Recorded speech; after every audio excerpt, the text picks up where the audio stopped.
Welcome to the Dog Trainers Podcast, a podcast created by dog trainers for dog trainers or anyone who's ever fallen in love with man's best friend. And that brings me to a point. Like I was a singer for many years, and so they say finding your own voice, right? Like you can try and sound like this artist or that artist or this artist. And I think in our pre-production conversations, you mentioned the exact same thing, like finding your own voice and what that means. And like it's huge. It's huge. It's like, how do I not sound like Sean, or how do I not try and reiterate the same shit Michael used to say, or you know, like how do I find my own way of saying it? And you know, you can take these universal truths and just put them through your own life experience and actually just give your own personal life experience, and it kind of at least guides you through finding your own voice and what your own truths are and stuff like that. And I will add this too. So number one, if you like self-development, Russ, if you haven't yet, check out this book from Brené Brown called The Power of Vulnerability. Do I have that? No. It's not a book. It's an Audible, actually. Yeah, and there's a book form too, but the Audible, check out the Audible version where you can hear her say it, you know, and she speaks it. And it's I think you'd enjoy it a ton. But also, I don't know why I didn't hear of that when I'm like, I have all of Brené Brown's work and listened. Oh, because I think that one is exclusively, that one's exclusively an Audible. It's a workshop. It's a workshop she gave. You'll love it. I have some other of her books too, but there's something about The Power of Vulnerability itself that I like a lot. Yeah. It's less,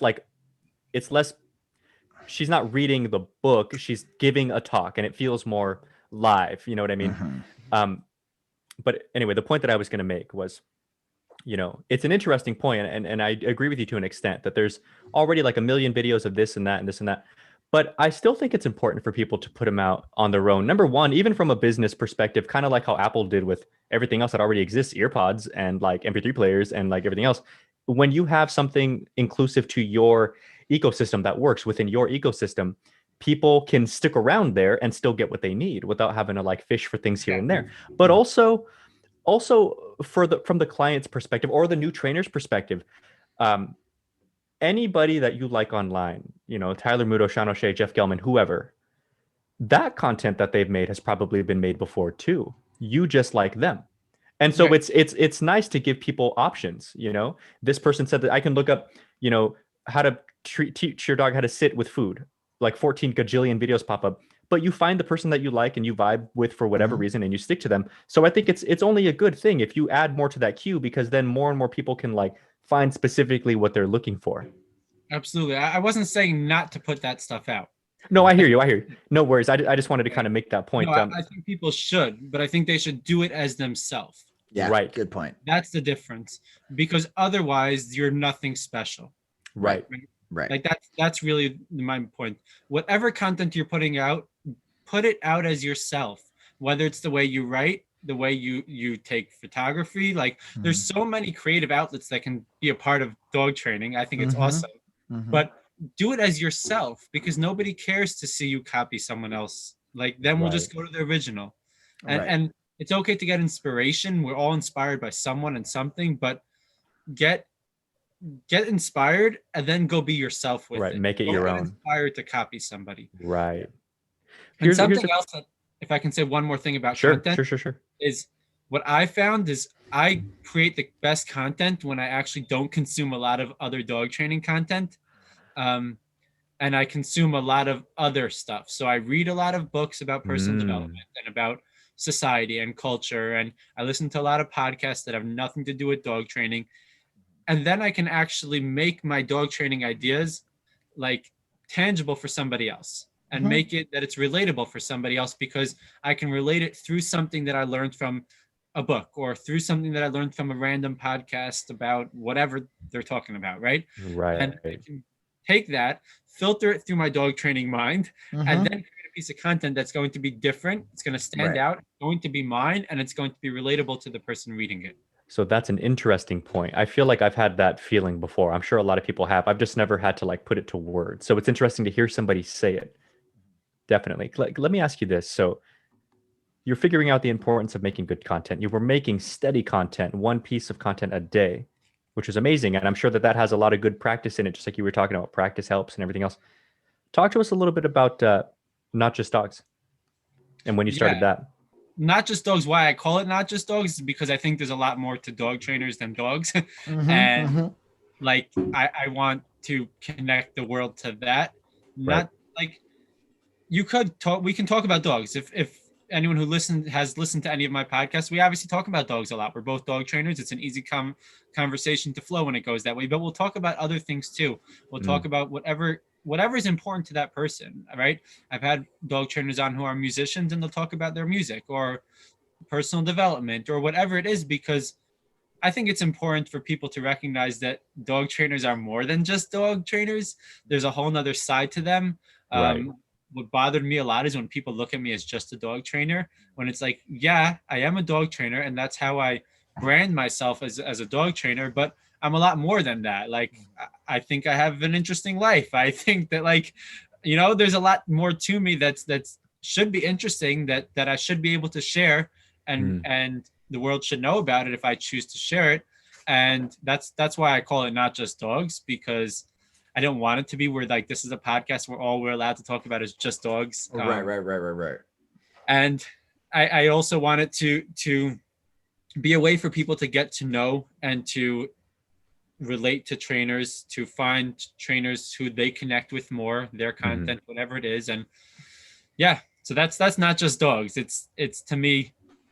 And I've had also, I don't know if you saw, I had one of my clients on my podcast too. That's awesome. That's really cool. Do you know which episode that is? I don't. I think it's in the 20s. Okay. The person's name, maybe? The Nachum, kind of like mine. Okay. And his last name was Nansky. Check that out. It's very cool. He spoke a lot about his journey of personal development through dog training, which was very interesting. He has his own podcast, and he sent me a episode one week, which was him talking about his dog Lucy, who I have with me now. Nice. Cool. And yeah, I just realized she's right next to me while I'm talking about it. So, he sent me an episode of his podcast, which was him talking about getting Lucy, going on this dog training journey, working with me, and how it's affected his personal development and his life and his spiritual journey and all of that type of stuff. And I loved the way he described it. And I was like, I want you to come on my podcast so that we can share what your ideas more, because it's one thing to hear about dog training from a dog trainer's perspective, even though most of us at one point all of us at one point were dog trainers. Right. True. Yeah. And most of us were average dog owners, right? Just trying to figure things out at some point. But once we go into the dog trainer seat and we wear that hat, then we're no longer looked at as dog owners. So now our entire perspective is like, yeah, but you're a dog trainer. Like, yeah, of course you look at it differently. You're a dog trainer, but let's hear it from a dog owner. So to me, that was a very cool thing that I got to do. And if I branded my podcast as just a dog trainer podcast, not to diss you guys, I love you. He's like, I'm just saying. No, but then I wouldn't have that option. That's my point. And I want to be able, I want to be able to leave it open where, like, if there's someone I want to talk to who's not a dog trainer or not even in the dog world, but I want to talk to and I want to share what they have to say, like, come on, it's not just about dogs, and I'll have them on too. That's awesome, dude. I think we just found the title for this episode is going to be Not Just Dogs. Not Just Dogs. Yeah. Not Just Dogs with Nachum Russell. Yeah, that'd be dope. That'd be a good one. I wanted to dive in a little bit since Mariano's been taking all the good questions. Sorry. I was like, no, wait a minute. No. Sorry, buddy. Go for it. Anyways, so one thing we like talking about with trainers, right? Like we are in kind of the shift in dog training, right? Like we are kind of I don't want to make it sound so pretentious. Like we're creating a shift, right? These dog trainers who are creating content, our whole goal is actually to influence the industry in some way, right? And so the easiest way we influence the industry is the content that we put out there. We change the perception of owners over time, hopefully changing the perception of dog trainers over time. And this is funny because this was something that we heard Michael Ellis say. We were like, Michael Ellis, when did you stop becoming a dog trainer and actually want to just train trainers, and he goes, I realized I could help more dogs if I could help more trainers, right? And so my question for you is where do you feel that where do we hope, and like, because we can brainstorm this because there's no right or wrong answers, but where do you think where dog training is going? What do you think? What do we hope it to be? What do we see happening? Let's go in that direction. I mean, what do I hope happens is I hope that dog trainers all lose their jobs because owners work and train their own dogs. Like, that's what I hope. Right. I think that's wishful thinking, because at the end of the day, owners are going to always struggle. I think that dogs are getting worse, not better. So therefore, they're always going to need people who have better information and are going to share it and help. So I think that's wishful thinking, but you asked what I hope. So that's definitely what I hope. No, that's dope. That's dope. But I think that what we can do to make that get maybe a little bit closer to that is to keep educating and not to let the bullshit that exists out there stop us from putting things out and stop us from sharing and educating. And most importantly for dog trainers is like, there's enough hate towards different schools of dog training, right? We have to realize that dog training, like proper dog training, is being threatened. That's the bottom line, right? They want to ban tools, not just in Europe, but they want to do it in America too. And they want to stop the way that they want to control the way we train dogs. They as in like whoever these big groups are with a lot of money who are pushing the hobby. Right. The powers that be. Yeah. Right. And they want to change dog ownership ultimately. Excuse me, guys. I'm sorry. They want to change dog ownership. They want to take away crates. Like, these things are happening all around the world. And if we want to have even the slightest impact on pushing back against that, we got to unite. Dog trainers have to put aside their differences for a little bit, stop being childish, put aside our differences, and unite for the cause that we're all in this for, which is to make dogs have a better life and to help owners. And we all know, ultimately, we all agree on certain things of what that ultimately looks like. We all know that a trained dog is less likely to get killed. It's less likely to get given up. It's less likely to be in the shelter. Hurt somebody. Right. Hurt somebody. It's less likely to be neglected. It's going to have a better life. We all know that. The quality of life is up. Yeah. And if we are all actually going to be truthful about why we're in this and actually care about that, then we got to unite a little bit.